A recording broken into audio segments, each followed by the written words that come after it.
goodness, it is 4:20 p.m. The rock music is a go, and I kind of like the rock music. I know we go back and forth sometimes on whether the rock is the role or whether we should do something different with this intro music for Because Cannabis, which is what you're watching right now. Because Cannabis live on Wayward Media, wayward.media.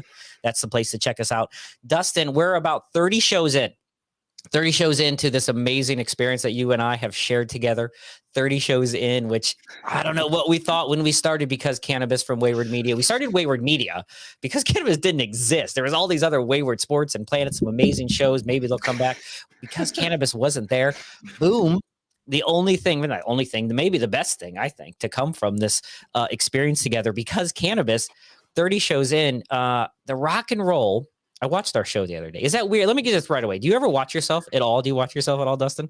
Do you listen to these shows? Do you watch these back? I do. I do for a lot of different reasons. I do it for transcriptions. I do it because I definitely think that our people listening deserve better than me. I'm awesome. You deserve this right here. You deserve Dustin. If you don't know that you deserve DustinKava.com, you deserve him. He is the man, right? Dustin Kava, don't sell yourself short. That's why we're here on Because Cannabis on Wayward Media. That's why this show live every Friday, 4:20 p.m. Please subscribe so you can get the brand newest of shows. We're on audio as well, right? Every Monday at 4:20, a brand new Because Cannabis hits, about 2 weeks behind the video show. And you're going to want to check out the YouTube channel because this is where we'll have news articles, we got videos we pull up and such. So but you still digging the rock music at all? Yeah, man. I kept trying a couple different intros for myself the last couple weeks, and I will say I constantly gravitated towards this again, and it kind of bums me out because I have heard it be used on a lot of other shows, and I would like us to have something a little bit unique. All right. But it's killing. I love it. It's on point. It's on brand. It is on point. I do feel like we are original people. I think that's something that stands out. We're very different, you and I, Dustin. We have a lot of different opinions, different viewpoints on things. And so, but I think we know that we need that different song. We need something that's going to stand out. So maybe heading into 2023, whip something out. Good to be back with you, Dustin. Friday, 4:20 p.m. No guests today. Me and you, Smells and Scares, episode number 30. If you're counting, and we are. We're also counting views and likes and subscribers. So we need your help. We need your help, right? Get us there. We're on the edge. We got some really exciting things coming up on Wayward Media. Help us out, Dustin. Tell them, convince them, Dustin. They want to get to the goods. We got too many time of intro. We need more time towing the goods. But give them one more convincing before I pull up this first article. Everything that I'm thinking about the last couple of weeks is all about this shit ain't easy. Doesn't matter what you start. It doesn't matter what you do. It doesn't matter what you want to get into, whether it's your passion, whether it's your hobby. It does not matter. But I will say that they matter. The show's only going to get better. We do take their consideration and their advice and their suggestions at heart. All the comments that come in live, we do heed them. We listen. We put them into the show. We think of how to integrate them. And I like that. I just want them to know that they're worth it. They're worth us continuously improving. All right. I agree. All right. I agree. That's what we're trying to do here. We're trying to continuously improve, continuously change, like cannabis is. What a segue. You're welcome. Like cannabis is, right? Cannabis is a thing that has evolved and changed over time in a drastic amount of time, or in a short amount of time, I should say. For example, in 1969, Dustin, in 1969, 4% of people in the United States, when they were polled by Gallup, I don't know exactly what Gallup is. Is that like a thing? Is it really just, I like to think Gallup is one person, just like one dude, like a Johnny Appleseed, a Johnny fact checker who just travels the country. And my name is Joe Gallup, just walking across the country trying to get your census information. I wanted to be his middle name, and I want his last name to be really, really feminine, like Joseph Gallup Chavant. Yes, exactly. I don't know if that's like a French fancy like Game of Thrones. Yeah. Joseph Chavant Targaryen, right? Yeah, some sort of weird. That's maybe too scary there. Anyway, so in 1969, 4% of people who ran into Joseph Gallup Chavant gave him advice and said, yes, we consume cannabis. In a recent Gallup poll, he went back around. He's a never aging, immortal type person. He went back around, got some new data. We're up to 16%, which is not a huge jump, but it might be. In fact, I don't know if you saw, if you were anywhere near a news website and then ran into a like a headline, and I'm sure because you are a consumer and things like that, just Google, gives you these headlines. So this hit all the rage, all the news this past week. For the first time, according to Joseph Gallup-Chavant, Americans are smoking more cannabis than cigarettes. And what that really means, if you bring this article, and we can kind of talk through some of the numbers here, basically the percentages over the last, say, 30 years of people who have admitted to smoking cigarettes on a regular basis, or, the weekly, monthly, et cetera, how often they try, is decreasing at rapid proportions, right? And on the flip side, the amount of people who say they openly consume marijuana on a weekly, monthly, whatever basis is exploding exponentially. So those numbers, obviously, one is on the way up, one is on the way down. I am a former cigarette smoker. I smoked cigarettes from probably, I don't know, I probably had my first cigarette at 14 or 15, but I really would say college. Probably like 19 or 20 is when I started smoking cigarettes. I was a Camel guy at first, by the way, because of the Camel bucks. That fucking marketing works, man. I'll tell you, that marketing with the Camel bucks, and I would buy like cool gear and knives and coolers and beer koozies. Heck yeah. Camel bucks for the win, man. And then Marlboro dollars or whatever. So we had Camel. Then I went to the Marlboros. Always a light guy.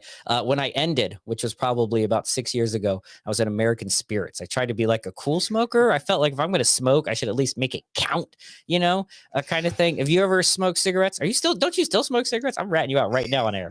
Yeah, actually, you can't admit it. You're so scared. No, the truth is I fucking love cigarettes. If I could rub them on my nipples and have it not be weird, I would do it every day. It'd never be weird. Honestly, I to me, nicotine is a saint. That's so funny. It's so funny. Horrible saint. It's so weird. All right, let's break this down for a second. This is good. So I know someone intimately, no names, please, who also, enjoys cigarettes. We don't consume regularly cigarettes. When drinking, it's only time that I ever really think about having a cigarette when I have some alcohol. In the last 2 or 3 times I've tried, I've hated it. I just absolutely have hated it. I didn't enjoy it, that kind of thing. Let me stop the screen share here for a minute. I actually despised it. But then every once in a while I will. So I'm not down. This other person, my wife, every time she drinks, she enjoys it still, but that's the only time. We're both 2-decade smokers. I even went through a phase where I was trying like Black and Mild and Swisher Sweets and cigars and all. I'm pretty much done with nicotine at all. Actually, the smell, I'm sorry, it kind of is like, for me. But I know other people that just love it. And I used to love cigarettes, man, just so much. I used to love smoking cigarettes so much. I love them, but I will say I had to actually stop smoking cigarettes, and I had to turn to the vape because the vapor? The vapor. And the issue is that I actually saw a 70% decrease in all of my back pain when I stopped smoking cigarettes. Wow. So like the hypertension that it was causing in my body just from the lack of oxygen and all the other nonsense was so crazy that at that point, like actually lighting up a physical cigarette can never, I can't even look at them the same way. I know my back is going to be out in a couple days, the more I start.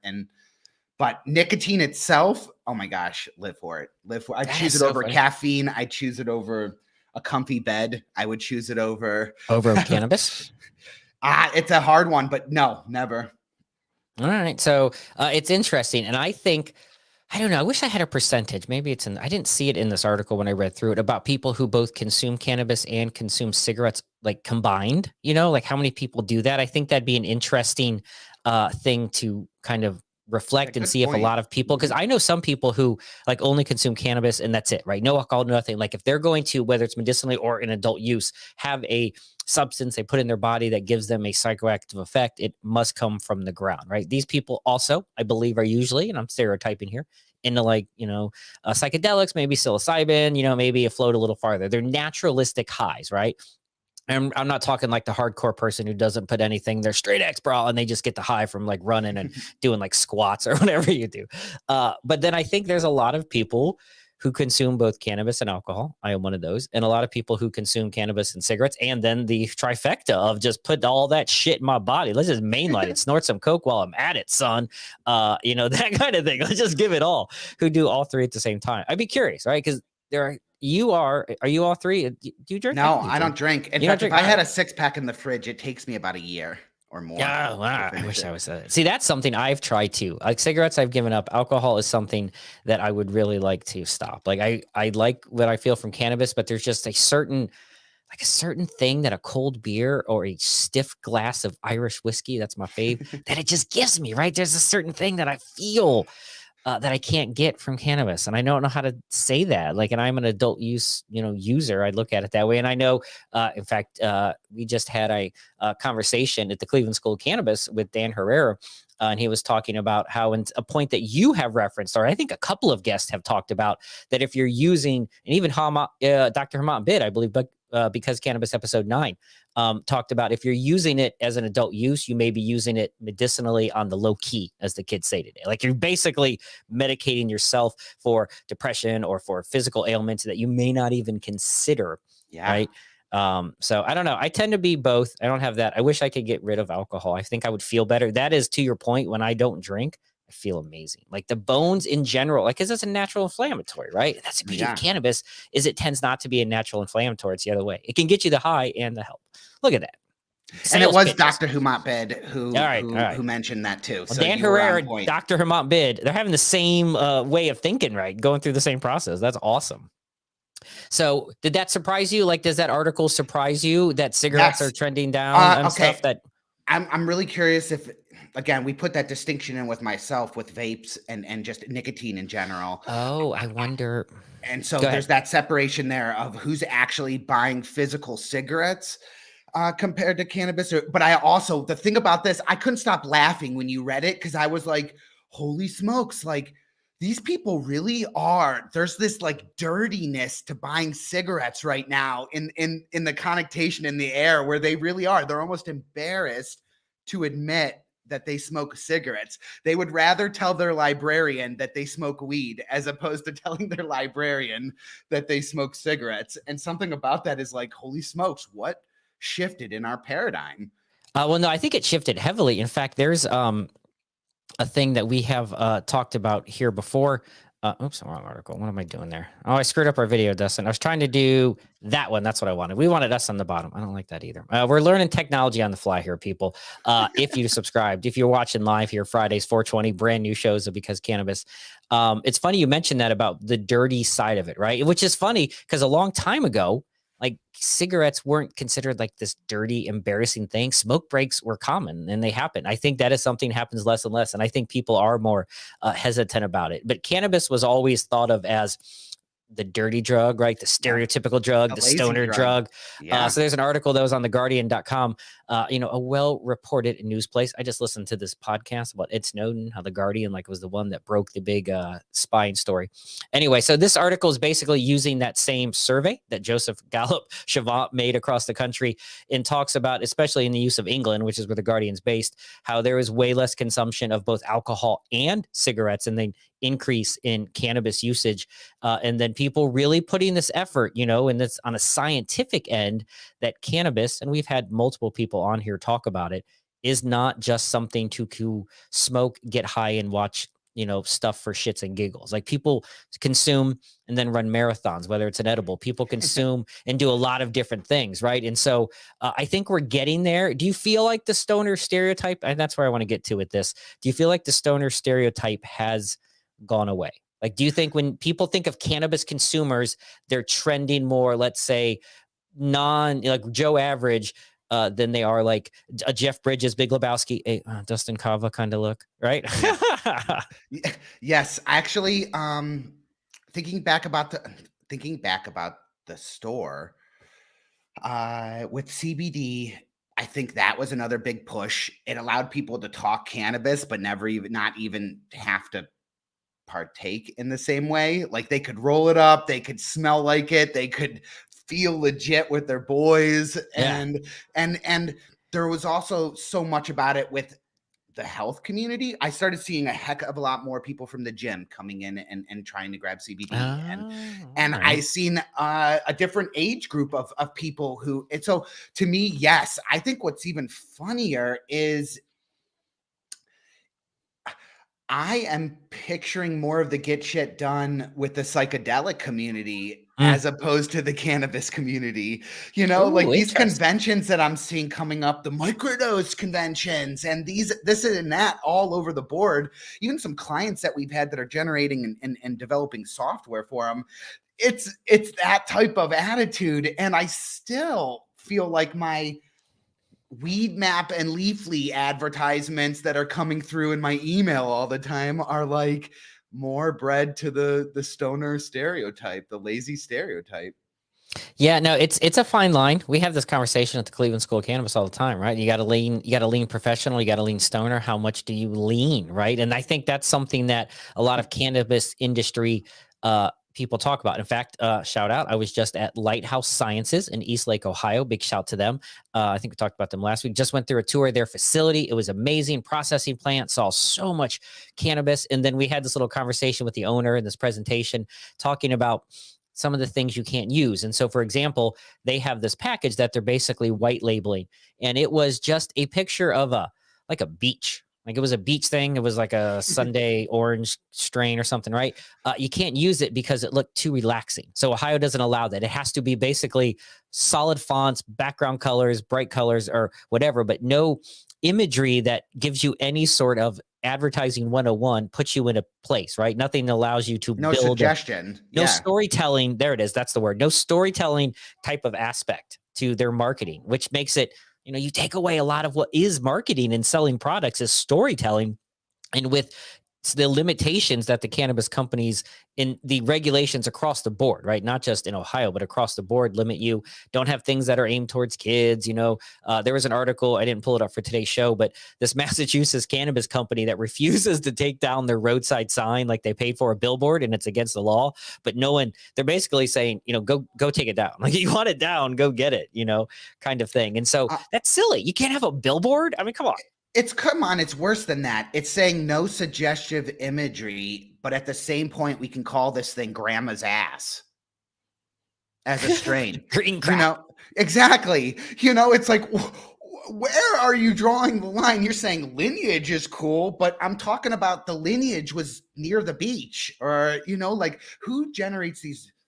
I'm not going to say who. I know the board that does it in Ohio, but what I'm saying is there's a certain point where they tend to it just seems like they make arguments just to go back on the argument 6 months later and say, hey, at least we put the brakes on a little bit for that 6 months. At least we, pushed back a little bit within the state, showing that we're doing something. Again, suggestive imagery comes from the name. It even comes from the name of the company. It comes from I have a hard time with that. I have a hard time finding validity in things like that, in legislation and regulation that does that. It's weird, right? It's weird what happens. In fact, there's a lot of things that are happening right now. You know what? We've talked a little bit on here about IRC 280E, right? I know we've talked about that a little bit and how this really primarily affects, the cannabis industry. There's been some articles, I guess, a couple of things that have hit in the news. One was on MJ Biz Daily. This one was from BloombergTax.com. Not even Bloomberg. We go on BloombergTax.com. And once again, there's a few. The next news article we'll do is also, there's been some scare. Like, I feel like, we just talked about the stoner world and the acceptance and what's happening. And all of a sudden, right, all these positive articles about the cigarettes and how cigarettes are these dirty companies again.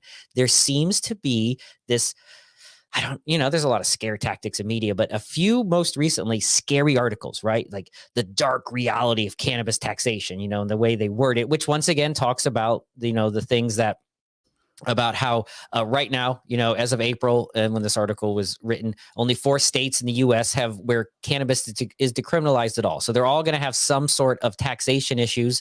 They're all going to lose a lot of money because they can't make the deductions. They can't file the same things that a legit company can, like a cigarette company, like an alcohol company. They can't do those things. So in turn, their profit margins are going to be smaller. And they're already being forced to advertise differently than in cigarettes, and alcohol have some restrictions. Alcohol, though, seems to be able to get away with a lot. Like they seem to be able to sell it to the moon, right? So it's just been a lot, about income working in this industry. The taxation issue is low. And the article on MJ Biz Daily talks about, it's be silly to not pay taxes. Like, it's basically reminding cannabis companies, you got a hard job, right? The money is tight, and you're also not getting these deductions, which makes people annoyed. But is it just the rules of the game, right? I have this conversation. Now let's talk that. When you have these regulations, and I had someone in class the other day who just really got mad. We were talking about like the disposal percentage that you had to get. She got super mad about it. I'm like, well, it's just a game, right? You play football. There are end zones. There are boundaries on the side, right? You can't, guys can't tackle each other in certain times. Like, there's all these different regulations. So you have a lot of games. Business is a game to me sometimes.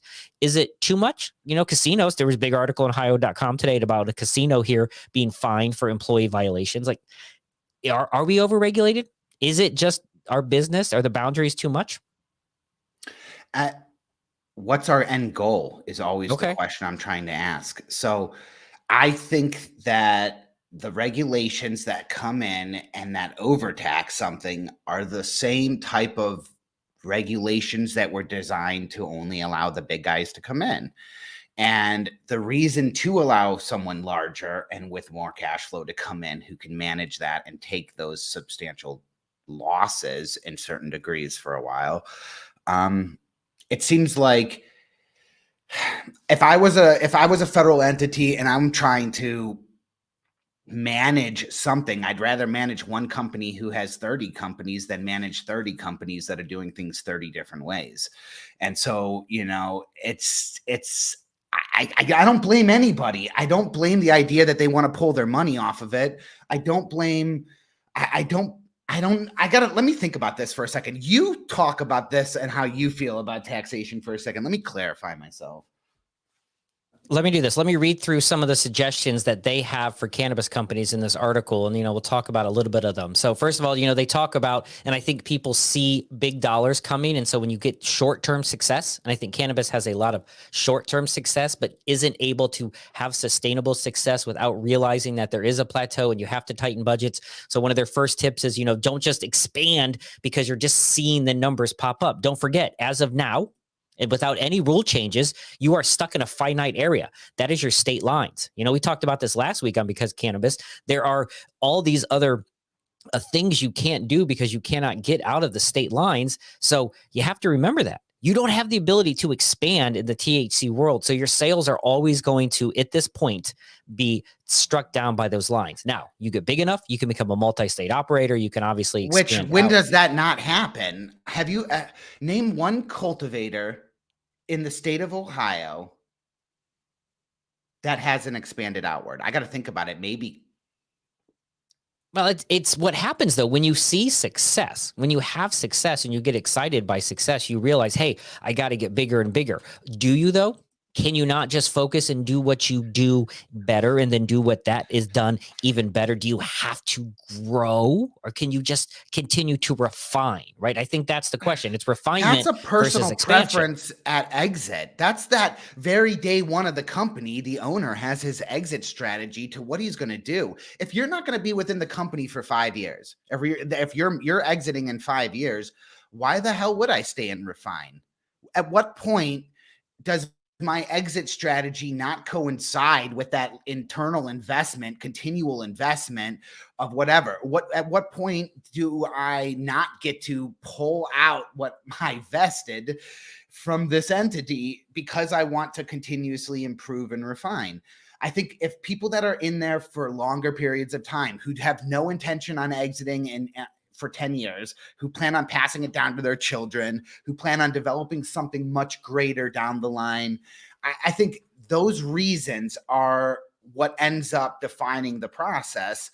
At the same point, with such a high taxation on cannabis and cannabis companies and the way they operate, and how it's not just that they're getting taxed so high, it's the inability to write off a lot of things as well. They can't even operate like a normal company with their taxes in any sense of it. So at the same point, if you're going to tax something that high comparatively to any other highly regulated thing out there, I want to know that you are making huge strides into destroying all the disparities caused by your regulations in the past. That means there has to be enormous investment into minority groups and building up community companies that are minority led. There needs to be huge amounts of money put into education.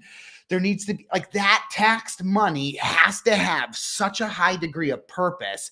And especially in a industry that likes to use equity on all fronts as its marketing force. We are such a diverse company. We do such incredible things with our charity events in our town.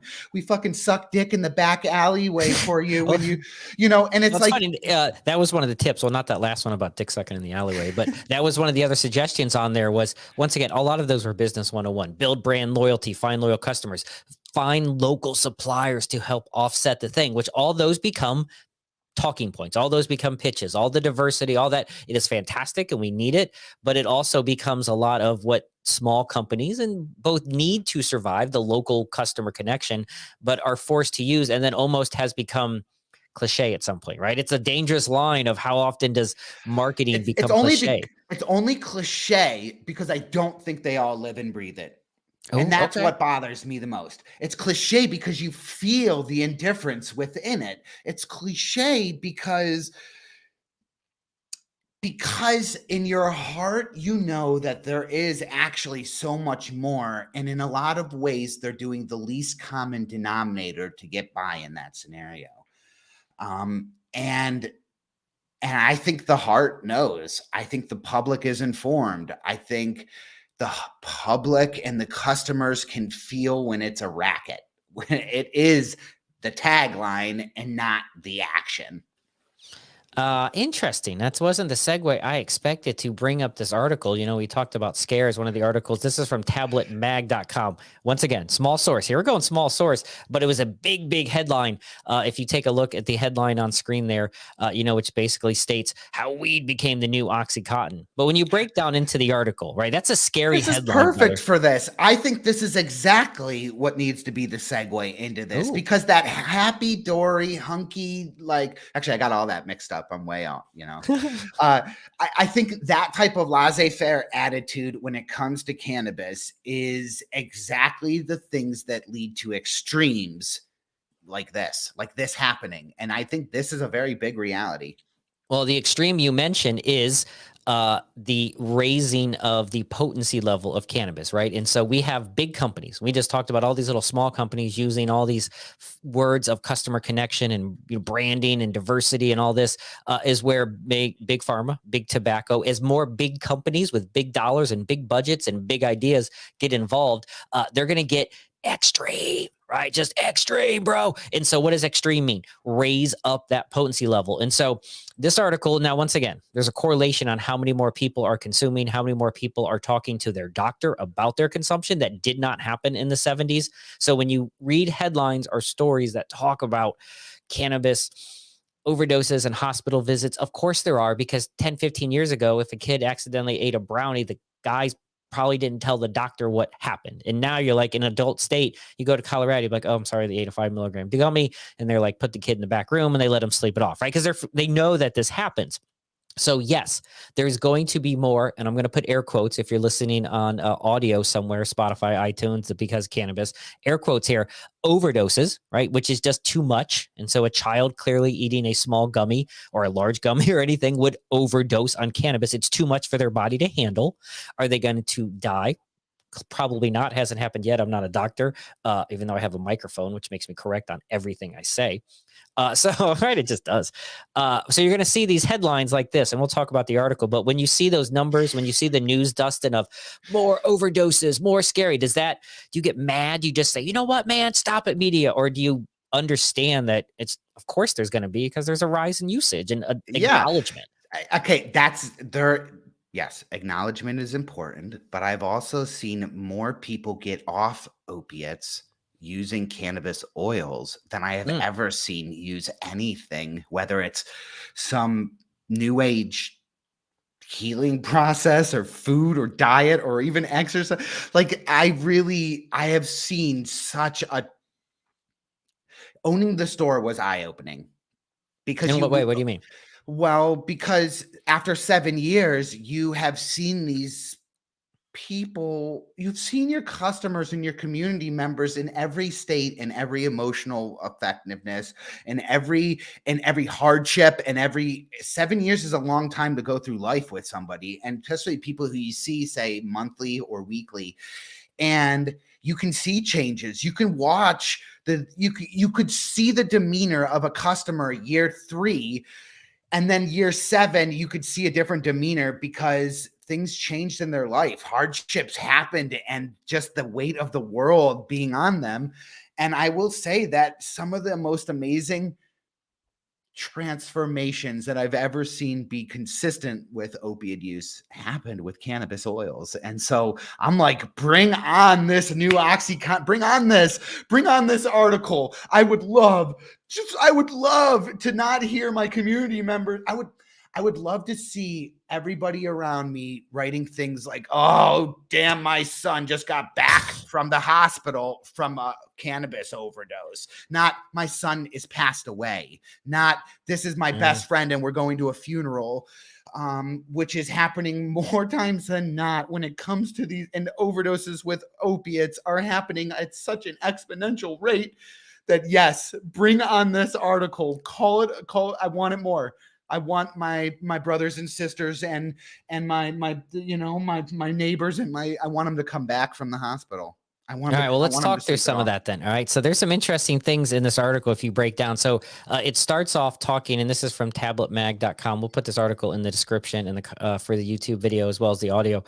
So the article starts off talking about, the legalization, Colorado, and in that time, it starts off with an addiction specialist who has had multiple people have what he has deemed, psychotic/suicidal breaks I love the spacing they put in here. They're like space, 8-word sentence. The patient's too only high in cannabis, right? And so they talk about these two guys, right? This college athlete who on cannabis basically had like a PCP kind of episode where he could not be subdued by beanbag things because he was so high, right? And so here's where it gets into it. Here's the big damning line, which I want to hear your opinion on. Well, they talk about, how Colorado went legal, how chronic use leads to the same outcomes: overdose, psychosis, suicide type thing. So here is the big line, right? Here it is.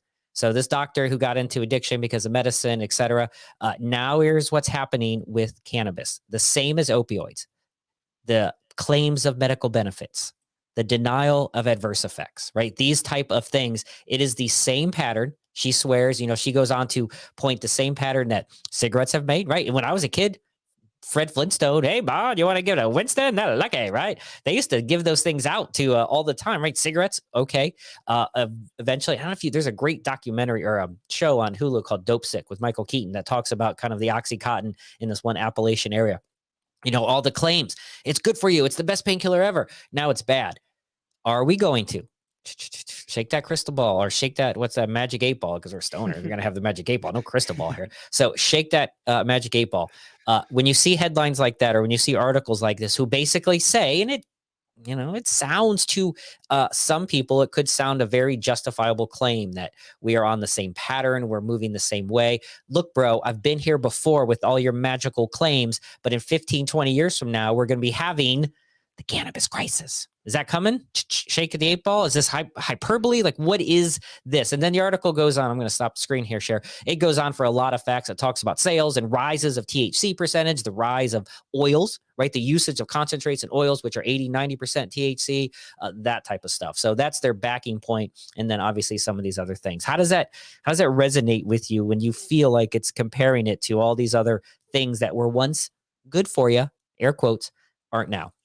We talk at, I would say that 35% of our shows here have been talking about the need for this not to be considered the cure-all. We need to discuss the negative adverse effects of this now. It needs to be front and center as much as the medical benefits. It needs to be equal directly next to it. It needs to be at the same page, not hidden underneath the can. It needs to be, and again, yes, of course you're going to see negative adverse effects. I will also say that I had an experimental stage in my life you know, with substances and shit all over, you know, like yeah, going to Nelson's Ledges, going to you know, concerts. Like, okay, I Happens will at Nelson's Ledges. Music in the woods, just music, boss. And Just acid. music. So, Promiscuous. well, and I will say that the most scared I have ever been on any single thing was cannabis. Oh, me too. So, and that obviously there's something to that. There's also something to bad friends, you know, Point taken. like, oh yeah, man, to eat that cookie, you'll be fine. Not eat 1/10 of that cookie and let's see where you're at, or let's, you know, yes, there's that. I trust this other person a lot when I was younger, especially in college. Like you know, those are his buddies, his dorm bros that are handing him the brownie, saying like, "There's only 100 milligrams in this, and there could be 500. It could be." And then we've also talked about the need for high dosage products for specifically certain medical ailments as well. So we can't discount the high potency products. We can't discount the need to talk about the negative effects of this, and we can't discount that some people are just fucking dumb and are going to do stupid things. And so I think in every sense of the word, yes, this is going to be a problem in 20 years. Yes, we're going to see an increase with this because usage is increasing. And yes, I think not a majority, a certain percentage of the population is always going to freak out with cannabis. I like, it is not a substance for everyone, at least not in the same way. It should be something else. It should be. You know what I struggle with, and this is, I would like your advice on this. I struggle with this all the time when I talk with people who are hardcore advocates, who are hardcore activists, who are out there beating the drum, who have had medicinal life changes on a therapeutic level because of their cannabis. You're in a similar boat, but you're more like, you understand this other side. And when I try to talk about these things, like, of course it's going to get worse. Of course, scientific study is going to find out more problems. Of course, high potency, people not understanding, or let's be real. I mean, I've made things and given to people and said, eat a quarter. And then 2 weeks later, I heard from them like, it was the worst day of my entire life because how would you eat? I ate the whole thing because it was yummy. I'm like, right? Like, you know, I've told my bowl licking story on the show already, making cookies, slowly licking a spoon. 2 hours later, it's like Tuesday. Like, it's just what happened because it was just too much at once. It is something. But when you try to have this rational, which is what it is in my opinion, conversation, they just push back. So how does anyone help convince them that this is okay? Like, it's okay to ignore it, to not scream and yell, to not go on Twitter and just get in arguments. Like, how do I help people who are so passionate understand? I have yet to find the right words to even calm them sometimes, not even convey the message, but even just get them to listen. Wow. Right. It's hard. It is. It really is hard because it's more than just like a don't yuck my yum situation. Like, you're talking about like. Hold on. Well, by the way, I just have to, and I know I interrupt you all the time. Someone recently who I know ran into made a hog leg joke, and I didn't get it. I didn't even understand, because if you don't know me, as soon as the show's over, whatever we talk about is gone. Like, I just talk with Dustin, we have a great time, but I don't really remember it because we do these all the time, every week, every Friday at 4:20 is a brand new show. To do that, you're gonna forget things. So he made a hog leg reference to me, and I'm like, "What is that?" And he's like, "Bro, the show." And I'm like, "Oh, it was at a hog leg. I had a hog leg in the wild. Don't yuck my yum." What did you say? Don't yuck my yum. Oh, don't yuck my yum. Okay, you need to, much like hog leg, I need to see this in the real life, people. What does "don't yuck my yum" mean? That sounds that's like when someone tells you that something you like to eat tastes disgusting, and it's like, whoa, whoa, whoa, whoa, whoa, whoa, whoa. I know you don't like, you know, cornbread, but don't yuck my yum. That's my yum. I'm not gonna yuck your yum. Don't yuck my yum. Don't yuck your yum. I almost made what I thought was probably an insensitive joke. But yeah, I won't say it. Don't yuck my yum. Wow. I am learning new lexicon to break into the BC, vernacular. If you know me in real life, both hog leg, which I've already used, and don't yuck my yum is going to be, it's probably going to use don't yuck my yum at the dinner table tonight. Someone daughter complains about the food, but like, don't yuck my yum. All right. You had a great point going before you said don't yuck my yum, but I think that felt like the hashtag. We needed to break that down. Don't yuck my yum. Don't yuck my yum. There's more to it than like, I'm not going to dispel what you're saying. Please don't discredit what I'm saying. But I do think that until they've had that immense negative experience where they were just so immensely scared and they had taken and done everything that they'll never do again ever, like, like things that are just so fucked up and bad, and yet this is something that scared them the most. I think until they've actually had something like that, or watched their grandmother freak out, or something just so difficult to see in the moment happen, or see that child who was too young that accidentally ingested something because of just horrible placement, just not good. I mean, Tide Pods have the same issue, right? Exactly. There's articles about the Tide Pods. We still use Tide Pods in a drawer, and we, kids are older now. But Tide Pod, I mean, the same thing, right? I mean, the same principle almost. There's something about it, though, that a Tide Pod, you can look at it and say this shit isn't meant to be eaten. When you're looking at a brownie with nerd stuff all over it, I'm not going to tell that kid that he's an idiot for wanting to eat a brownie. You know what I mean? So there's a whole bunch in there, but no, I'm not sure I'm ready to tell the public what I think the right way to have that conversation is. You know who I think actually is really good at stuff like that is? We've had her on the show. Her name is Reverend Kelly, if you haven't listened to any of our shows, and she actually does some pretty incredible segments every Sunday that deal with conversations on how to talk to your child about cannabis. And there has been no class that I've gone to. I've never seen something at the library. I've never heard about it with CBD courses. I hear so little about how to talk to your child about cannabis in this daily lexicon that I think that matters above all, in any conversation that we can actually have that with our child eventually makes those conversations later on down the line easier to have. My child will know that there are negative side effects to this, that it's not the damn cure-all, that it is a medicine, but it shouldn't be used for everything, or you need, there's just going to be a different conversation about it. And I want to thank Reverend Kelly because she's actually introduced a couple concepts and topics that have allowed me to bring it up to my son, and that's just super important. That is awesome. Good job. Shout out to Reverend Kelly. What's the name of the show she does on Sundays? She does Spiritual Sunday. Sundays. Reverend Kelly. You know better than what's her network? It's KGL TV. Yes. Oh, good for you. Good pull. Okay, cool. That's awesome. I'm glad we got that one right. Try and get a link in the comments there. I was going to say, before you got into that, shout out to you, Reverend Kelly. I think something that we all can agree is universally yummy, although I'm sure there are a few people that don't like it because there's always haters going to hate, as Taylor Swift said, is fair food. Are you a fair food guy? Do you? We're in Ohio. We're in the heart of fair country. There's a fair from July through August. There's literally a fair a week, sometimes two within a 20-mile radius of you, including the big Ohio State Fair. Are you a fair guy first, Dustin Kava? Okay, I'm already getting stressed out thinking about going to the fair. You can hear it in my voice. You're like freaking out, bro. Calm down. Like, you just smoke some. You're freaking like, no, the anxiety is real, but I there's something about fair lemonade that just is not the same as any other lemonade. It's just granular. Granular is the word I use to it. It's got a grit to it that makes it so sugary delicious.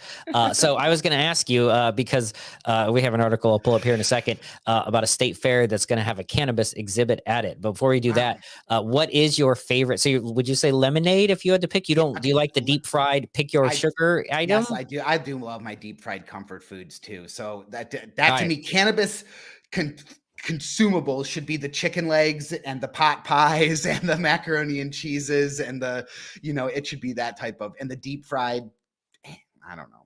All right, let's break this down real quick. The top 5 fair foods. What do we think? So what are we doing? Number one. Are you a churro fan?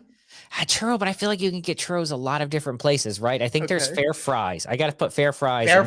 There's something special. So I'm not going to do a number order specifically. Let's just universally fair fries for sure, right? Fair lemonade as well. Like those two, I think have to go in the Mount Rushmore of fair things. What's the cake that they dropped? The funnel cake. Oh, okay. Funnel cake is number 3. Funnel cake / elephant ears. We're going to put that in the same category. Yes, all right. Elephant ears. Do you take the fruit topping or you just go straight powdered sugar? I'm a straight powdered sugar. Represent straight powdered sugar for the win on top of that. Don't be putting none of your fruit. Right? There's a lot of things I enjoy vegetables and fruit on. There's a lot of love a strawberry shake. I love peanut butter and all sorts of jellies. Don't bring your goddamn fruit onto my funnel cake, son. Just that is the line that I tend to cross. But I'm not going to yuck your yum. So if you're putting marmalade or some other nonsense, your yum is about to be yucked, sir, because you're not putting no fruit on that for me. I'm not feeling that at all. So we got fries, we got fair lemonade, we got the funnel cake, a deep fried everything, right? You got Snickers. Some of those Oreos and stuff overrated because they get like mushy inside. You know, I'm calling deep fried Oreos overrated. Corn dogs. There's a fair corn dog that is just corn. I want a corn dog right now. Even reading this article about the New Mexico State Fair makes me very hungry right now. Are you a local fair guy or a big state fair? Have you ever been to like the massive Ohio State Fair? Like the enormous one down in Columbus? Wow. I think I've worked it. I think I worked it for a glass block for a glass block company. I don't think I've ever actually walked around the massive state fair. You should sometime. I've gone several times. It's been a couple years, COVID and all those things, but back even in high school, I think our band played in it, but I lived in Columbus for 7 years. So I went to go to it every single year, right? It's a thing you do. And my wife likes horses. So we go down and check it out. They got a great thing. You ever do the animals when you go to the fair? You ever do any exhibits, right? So the fair has these couple of things, and we'll get to here, New Mexico State Fair. They have, right, what's it called? The causeway. That's not the causeway. What's that word for the big center of a thing? What? Not the boardwalk type thing, right? Yeah, okay. Causeway, boardwalk. The main row that has all the deep fried amazingness and some of the things.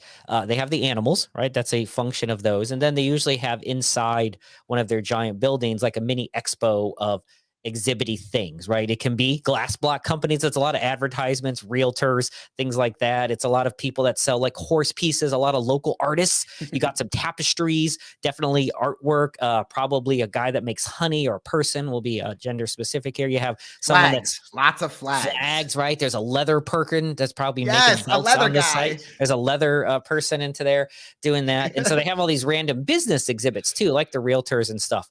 So there hasn't been really a cannabis, and maybe some of these other places have tried, but the state of New Mexico, which is a newer kind of adult use state here, right? So they're really kind of into the first year of their program. One of the big companies, a multi-state operator, Verite's Cannabis, is going to be putting on a booth, right? An exhibit that's going to be open to 21. Here's the name of it, by the way. Discovering Cannabis. I want to sing the Little People song. Discovering Cannabis and terpenes too. Discovering Cannabis for me and you. Here is Michael smoking lots of... sorry, man. Shout out to...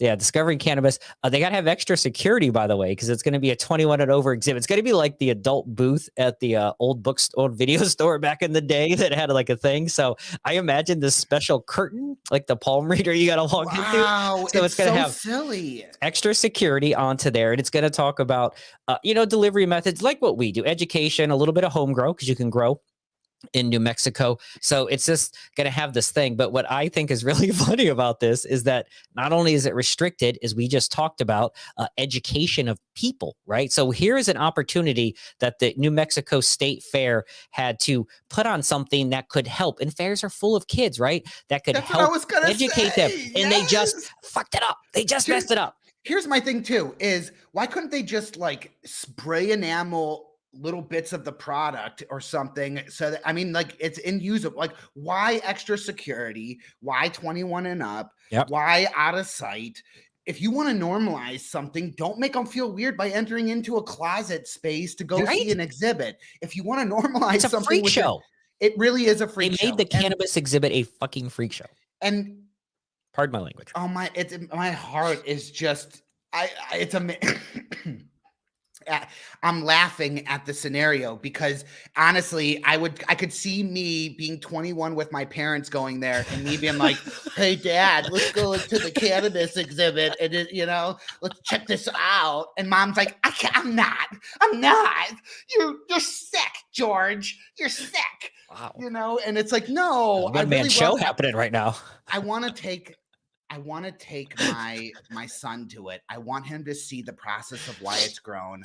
I want him to see maybe a story of someone who it's made an incredible difference. And I'm not going to lie, like, all he has to do really is talk to my fucking brother who had a stroke when he was 4 years old and who, you know, who was my brother. I mean, still, if I think about this, I'm going to cry, but all right, what's not about cry? Because I want to end on a funny thing. So don't bring yeah, this so down right before I end the show. All I'm going to say is, you know, when I think back to what it's changed in my family and just how much he was laughing when I hear the story about my brother laughing the first time he smoked, right? Because he doesn't have use in his one arm. And because he was laughing, because he was actually opening his hand for the first time in like 15 years, you know, and he's laughing because he's just like, I can't even, like, I'm looking at this thing and it's like, it's not even me, you know? And so when I think of the potential power of what an exhibit at a state fair with that type of demographic, with that amount of people, oh my gosh, the difference could have been immense. It could have actually affected 40 people, which could have really made a huge difference, would have made it all worthwhile. And yeah, so I'm almost, you know, I'm disappointed in them, but no, I think that's what it's going to come down to for a long time. And then when it changes, it's going to be the exact opposite. It's going to be like extreme. It's going to be like in your face, like girls with fucking tight clothing on, you know, like try my cannabis, you know, drink. Just like a usual like trade show, like some sort of E3 thing or the car show. Car show is who really plays into gender stereotypes. If we're going to be as nice about this as possible, the car shows, gun shows, you go to any of those things, they still have kind of the scantily clad models represented. You don't see that. Now that I think about that, you go to the big cannabis trade shows, which is common in kind of these male industries, and cannabis is definitely better with its diversity, but still thought of as a male drug, even though it's about 50-50 by consumption rates. And according to Joseph Gallup Chavant, that's his official name, by the way, forever and ever, Joseph Gallup Chavant. According to a Gallup poll, you don't see like the models and things like that you get at the car shows and the gun shows, like ladies in American bikinis and stuff. Damn, not well. When I went to the Cannabis Cup in Michigan, I saw that's a consumption-based event, so that's not quite a trade show. That's a little bit. That's the subculture, right? The subculture events when you got hash bashes and cannabis cups, still very legitimate. But I'm outdoor conventions and things like that. I think that's a little bit different because that's more still a celebration of cannabis than a trade show. I also think that cannabis industries have an amazing amount of female representation at higher levels. I think that as a higher level female, I would be shitting on that idea in my company. I'd be like, you know, like you're gonna what? Who's gonna wear what? Like, okay, Bob, Rick, and George, get in your bikinis. You're going out and selling this drink now. Like the mere thought of it is like, okay, you know, like let's go the opposite way. Like I'd actually almost want to see that.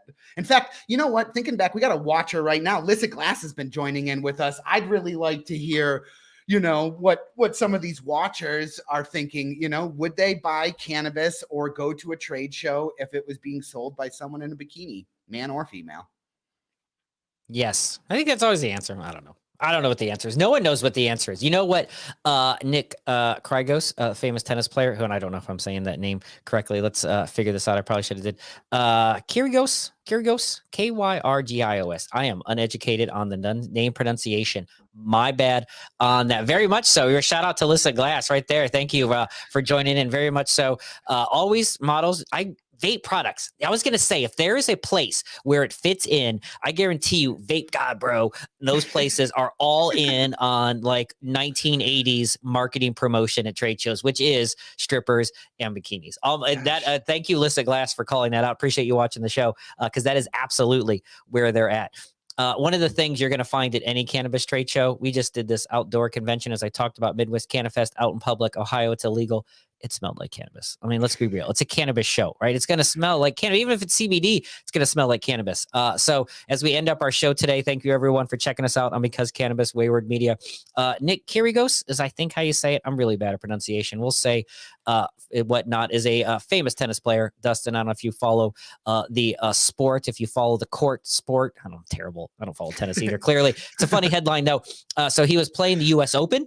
Right now, just the other day, he's playing in the U.S. Open. It is a legal state, and so he got mad. Right, he stopped the game, and you know there's famous tennis outbursts over time. John McEnroe back in the day, it still happens. He stopped the match, right, and went to complain that someone was smoking and quote smells like weed in here. End quote is what he told this official, and then so they went back to play again. He stopped again and said, seriously, I'm having some lung issues from the court, by the way, having some lung issues. He even said like CPD or something we need. And so the announcer had to come across. I should have had the video. I apologize.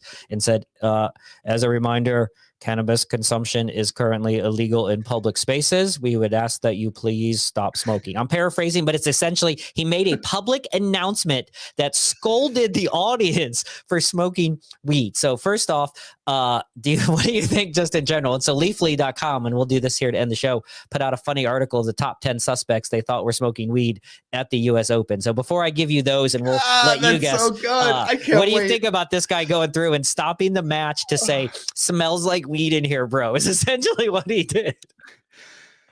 Oh, man. And they had to make an announcement. I'm so torn because I'm that guy. I'm that guy who would have hit my chillum or I would have smacked back something small under the table while I'm watching my thing. And at the same point, I can imagine being a high-level athlete and not only probably upset with myself that I can't blaze right now because I got to perform at the top level. And for while I'm in season, I can't consume, because I get drug tested. I get this whole manner of things. I think he was upset that he couldn't blaze himself. I don't know. It feels like it's like a contact high he's complaining about. It's not even someone's right next to him. I mean, it's in a secondary giant stadium. If your entire life, I believe that these athletes are fine-tuned machines, right? They take their job seriously. They know every calorie they're intaking. So to a certain degree, they probably know their body a lot better than anybody else in that stadium who's sitting there eating hot dogs and sticking their hot dog in their Frosty and using it as a straw, which I've recently seen. That sounds fucking amazing. Well, that sounds like something that happens at the fair, by the way. That got invented in a fair. Fair is where all the crazy shit you see gets invented. All right, let's wrap this up here. We only got a couple minutes. So my point is yes, I can see the being upset that at that high level caliber, you have to even think about it to some degree. But again, I think he knows that 10,000 people paid their asses to watch him in some capacity. And if they want to drink alcohol or, smoke something, it's going to happen. Like, what the heck? It's going to happen. All right. So the leafly.com, thank you for this article here, went through some of the people in attendance. Some of the potential candidates. Number one, Bill Clinton was former Bill Clinton. Maybe he 100%. Wasn't installing. Definitely. Look at who he's next to. I got it now. Dr. Ruth Westenheimer. So Bill Clinton, Dr. Ruth hanging out in the Dr. Ruth smokes 100%. 100%. She has a wine line. You know that she's all down with that. They got Ben Stiller into there. Not sure. Here's someone who absolutely, by the way, there's photos of close up of his eyes. They're the color of a harvest moon, like a Game of Thrones level harvest moon. Mike Tyson's eyes at the U.S. Open were as high as they could be. So he rolled out ear gummies. Did you know that? Did we talk about that on the show, that he has ear-shaped THC gummies he sells? Gosh, he's so smart. He's selling ear gummies onto there for that. So Mike Tyson, we got Queen Latifah into their Offset. I got to think that's happening as well. I'm not as familiar with Corey Stoll. Spike Lee, look at that dapperly dressed gentleman there. He even looks like he just got done holding the joint. He does look like he like he still forgot. He just doesn't, like it was taken from him real quick, and he's still like, huh? And then finally, the mayor himself. I don't know if one of those. I got to go. I'm going Bill Clinton. If I had to pick between those 10, we're going to go Bill Clinton and Dr. Ruth. I just imagine those two. I'm going Dr. Ruth. I know Dr. Ruth smokes. It's in my heart that I just feel like she gets down. For sure. I think in general, it's just lots of other people. Anyway, I had a really great show. Thank you, everyone, for checking out the show. Because Cannabis, every single Friday, 4:20 p.m. Check us out. Lots of great guests coming up soon. We got some ones booked. Finally got them back on track, so looking forward to that. Wayward Media at MeetWM. Follow us socially at MeetWM. Lots of other shows on Wayward.media. Shout out to Licit Glass. Thank you for checking us out, licitglass.com. Go back and check out Because Cannabis with Licit Glass. Gibby on the show. He also joined us on our 420 special. I kind of forgot the other day that we talked for 4 hours and 20 minutes straight on April 20th. That's going to be a blast to do that 4/20/23. All right, Dustin, thank you, man. Always great to catch up with you. Always fun to talk. Looking forward to talking to you soon. Next Friday, sir. Talk to you. Yep. Thank you, everyone listening.